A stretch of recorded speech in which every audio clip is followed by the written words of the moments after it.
28 फरवरी को गांधी मैदान में हम पार्टी की बड़ी रैली। हम 243 सीटों पर कितने मजबूती से एनडीए को और ताकत दे सकते हैं, हम इसकी तैयारी में लगे हैं। जीतन राम मांझी की इस रैली से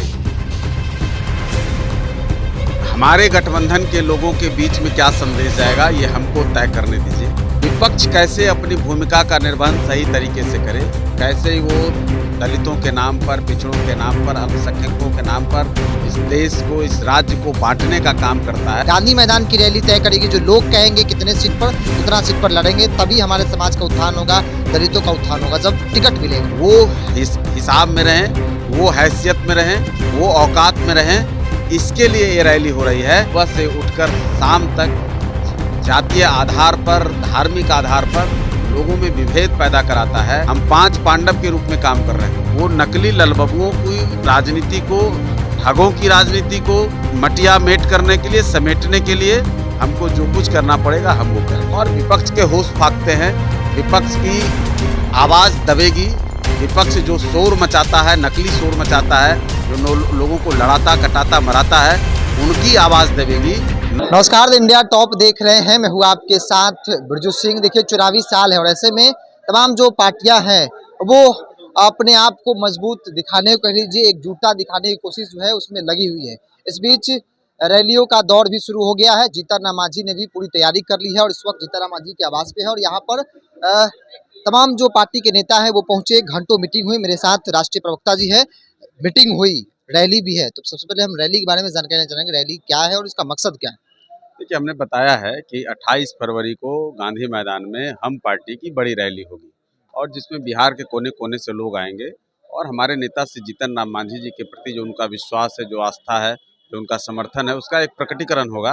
और हम एनडीए को कैसे और मजबूत करें, कैसे 243 सीटों पर हम बिहार में एनडीए को जीत दिलाएं। जो हमारा 2025 225 फिर से नीतीश का जो एक हम लोगों का स्लोगन है, उसको कैसे फलीभूत करें, इन तमाम चीज़ों पर मंथन होगा। और उसी के लिए आज राष्ट्रीय अध्यक्ष जी के नेतृत्व में प्रदेश अध्यक्ष जी भी मौजूद थे और तमाम राष्ट्रीय प्रकोष्ठ के लोग, प्रदेश प्रकोष्ठ के लोग और जिलाध्यक्ष लोग, सब लोग थे। सब लोगों की सहमति से तय हुआ है कि हम लोग 28 फरवरी को एक रैली का आयोजन करेंगे। इस रैली का आयोजन किया गया। कई बार चर्चा होती है कि भाई गठबंधन के सहयोगी दलों को अपनी ताकत दिखानी है जीतन राम मांझी को, इसलिए भी ये रैली किया जा रहा है। देखिए, ये बिहार स्तर पे रैली है और ये रैली केवल गठबंधन के लोगों को दिखाने तक अगर आप सीमित कर देते हैं, ये बात छोटी हो जाती है। हर पार्टी अपनी रैली करती है और वो गठबंधन का एक दौर है। गठबंधन में सब लोग मिलकर के काम करते हैं, लेकिन दल अलग अलग है, उनके समर्थक वर्ग अलग अलग हैं, उनके लोग, मानने वाले, चाहने वाले, जानने वाले अलग अलग लोग हैं।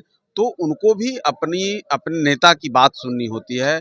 एक जगह पे जमा होने का एक उन लोगों की भी इच्छा होती है और नेता हमारे अलग अलग जगहों पर जाकर के काम करते हैं। सब लोगों को एक बार जुटा करके हम रैली, आगे चुनाव है, निश्चित तौर पर इसके राजनीतिक मायने होंगे। आप अपने मायने निकालेंगे, हमारे मायने कुछ और हैं। हम 243 सीटों पर कितने मजबूती से एनडीए को और ताकत दे सकते हैं, हम इसकी तैयारी में लगे हैं। आप कुछ उसको अलग रूप में परिभाषित कर देते हैं, तो वो नहीं है। एनडीए के भी की मजबूती के लिए भी ये जरूरी है और उसका हम एक स्थान, समय, सब कुछ निर्धारित हुआ है। आपको ये दिखेगा कि वो हम के बैनर तले एनडीए की मजबूती के लिए वो बैठक है। जीतन राम मांझी की जो बयान होता है और नाराजगी झलकती है, तो एक तरह से कहा जाए कि भाई उस रैली से तय हो जाएगा कि जीतन राम मांझी कितनी मजबूत है और कितनी दावेदारी उनकी, चूंकि ये बयान उनका है पहले का कि कितने सीट पर चुनाव लड़ेंगे और रैली तय करेगा। कि जीतन राम मांझी की इस रैली से हमारे गठबंधन के लोगों के बीच में क्या संदेश जाएगा, ये हमको तय करने दीजिए। सत्ता कैसे, किस तरह से बिहार को और आगे ले जाए, उस पर तो हम काम कर ही रहे। विपक्ष कैसे अपनी भूमिका का निर्वहन सही तरीके से करे, कैसे वो दलितों के नाम पर, पिछड़ों के नाम पर, अल्पसंख्यकों के नाम पर इस देश को, इस राज्य को बांटने का काम करता है। सुबह से उठकर शाम तक जातीय आधार पर, धार्मिक आधार पर लोगों में विभेद पैदा कराता है। वो कैसे नरसंहारों में इसी बिहार को कभी धकेलने का प्रयास करता है, कभी अपहरण का बाजार बनाता है, कभी अराजकता का एक माहौल पैदा करता है। हम उसको ठीक करने के लिए रैली कर रहे हैं। वो हिसाब में रहें, वो हैसियत में रहें, वो औकात में रहें, इसके लिए ये रैली हो रही है। एनडीए मजबूत होगी, एनडीए अभी जितनी संख्या में है उससे लगभग दुगनी ताकत में और हम आ जाएं, उससे हम 225 का जो नारा है वो फलीभूत हो जाए, इसके लिए रैली है। एनडीए के किसी दल को, किसी नेता को अपनी ताकत और क्षमता और औकात दिखाने की आवश्यकता नहीं। हम एक मुट्ठी के रूप में काम कर रहे हैं, हम 5 पांडव के रूप में काम कर रहे हैं। हम सबों की ताकत एक मुट्ठी की ताकत के रूप में दिखती है, आगे भी दिखेगी। हाँ, जो नकली लोग हैं, जो दलित वर्ग के लोगों को ठगने का काम करते हैं, जो अति पिछड़ों को ठगने का काम करते हैं, जो अल्पसंख्यकों को ठगने का काम करते हैं, जो कभी A to Z का नारा देकर के, जो कभी सवर्णों को आरक्षण का लालच देकर के वोट ठगने का काम करते हैं, और जब सवर्णों को आरक्षण दलित आर्थिक आधार पर इसी नरेंद्र मोदी सरकार ने, हमारे नेता जीतन राम मांझी जी के पहली बार अगर किसी ने सार्वजनिक रूप से कहा तो श्री जीतन राम मांझी जी ने कहा, तो जब हुआ तो उसका विरोध करते हैं। तो वैसे लोगों को नंगा करने का काम हम लोग करते रहे हैं, आगे भी करते रहेंगे।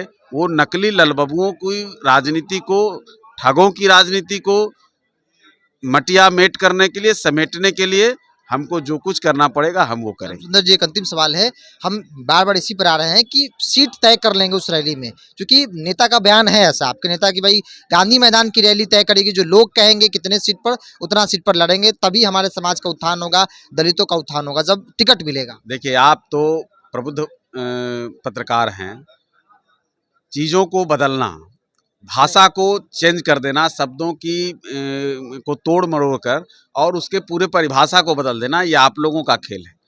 जीतन राम मांझी जी ने न कभी ऐसा कहा है और न कभी राजनीति में ऐसा होता है कि गांधी मैदान में किसी पार्टी की सीट तय होती है। ऐसा कार्यकर्ताओं के साथ जब बातचीत वो कार्यकर्ताओं के साथ संवाद होगा और वो अनवरत होता है। वो जिलों में जाकर के हुआ, विधानसभाओं में जाकर के हुआ, वो गांधी मैदान में भी होगा। हमारे नेता जमीन से जुड़े नेता हैं, हमारे नेता अनवरत जहाँ रहते हैं वहाँ हमारे यहाँ आप आते होंगे। जब भी हमारे नेताओं के जो आवास है उसमें आपने आकर देखा होगा, कभी भी आपने देखा हो तो किस तरह से संवाद होता है, हर किसी के लिए दरवाज़ा खुला होता है। वो कोई हवाई राजनीति करने वाले लोग हमारे लोग नहीं हैं। तो हम तो अनवरत संवाद में रहते हैं। वो एक और बड़ा संवाद होगा। टिकट का जो बंटवारा है, टिकट का जो फैसला है, वो एनडीए के 5 दलों के बड़े नेता एक टेबल पर बैठ करके वो तय कर लेंगे। वो हमारा विषय है, न वो आपका विषय है, न वो गांधी मैदान में जो आने वाले हैं उनका विषय है। हाँ, विषय बिहार है, विषय बिहार की तरक्की है, विषय बिहार के जो नेता प्रतिपक्ष के रूप में ठगी मछली का जो काम करते हैं, जो विभेद और कह लीजिए कि गंदी पॉलिटिक्स, डर्टी पॉलिटिक्स करने का जो काम करते हैं, अफवाहों की राजनीति करने का जो काम करते हैं, उनको नंगा करने का, उनको ठीक करने का, और ये लाल झंडा लेकर के जो बरसों से ठगे आ रहे हैं लोगों को, वैसे लोगों को भी हम ठीक ठाक करेंगे। हमारा जो झंडा है, असली झंडा गरीबों का वही है, सबका साथ, सबका विकास, सबका प्रयास, ये जो हमारे प्रधानमंत्री जी का नारा है, और सबका इरादा नेक हो, भारत के गरीबों एक हो, ये जो हमारे माननीय संरक्षक महोदय जीतन राम मांझी जी का नारा है, इसका समावेशी रूप से कैसे हो, उसको हम लोग गांधी मैदान में बुला करके आपको दिखाएंगे। और विपक्ष के होश फाकते हैं, विपक्ष की आवाज़ दबेगी, विपक्ष जो शोर मचाता है, नकली शोर मचाता है, जो लोगों को लड़ाता, कटाता, मराता है, उनकी आवाज़ दबेगी, न कि एनडीए में कहीं कोई हलचल, उथल पुथल होने वाला है। एनडीए और सशक्त होगा, 225 से भी आगे हम जाएंगे, इसकी तैयारी कर रहे हैं। जीतन राम मांझी बड़ी तैयारी के साथ गांधी मैदान में हुंकार भरेंगे, कार्यकर्ताओं से सीधा संवाद होगा, और जाहिर सी बात है कि चुनावी साल है तो राजनीतिक मायने भी है। उस मंच पर बैठे नेता हो, जीतन राम मांझी का बयान हो, सबकी नज़र उस पर जरूर होगी। बहरहाल इस पूरी रिपोर्ट में इतना ही, बहुत बहुत धन्यवाद।